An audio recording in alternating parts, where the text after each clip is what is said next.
Deep inside Yale University's Beinecke Rare Book and Manuscript Library lies the only copy of a 240-page tome. Recently carbon-dated to around 1420, its vellum pages features looping handwriting and hand-drawn images seemingly stolen from a dream.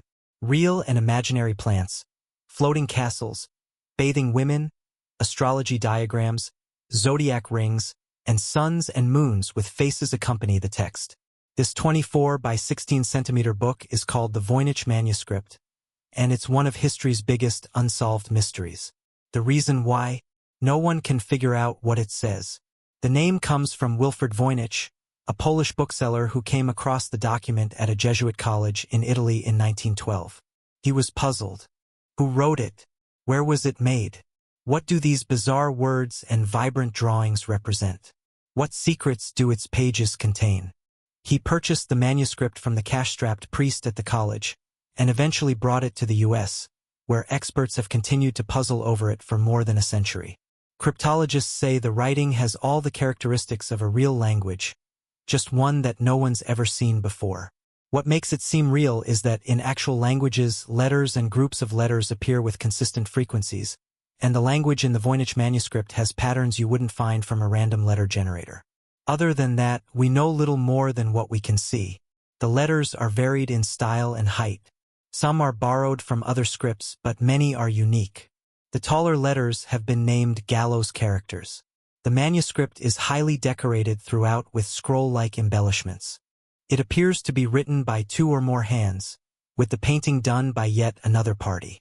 Over the years, three main theories about the manuscript's text have emerged. The first is that it's written in cipher, a secret code deliberately designed to hide secret meaning.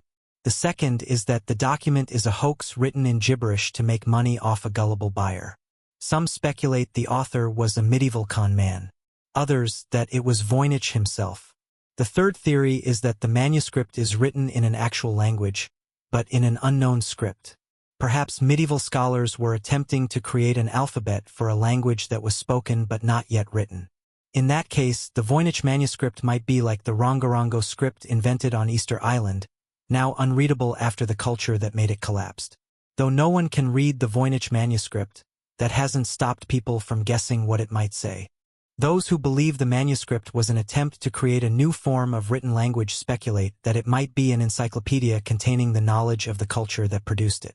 Others believe it was written by the 13th century philosopher Roger Bacon, who attempted to understand the universal laws of grammar, or in the 16th century by the Elizabethan mystic John Dee, who practiced alchemy and divination.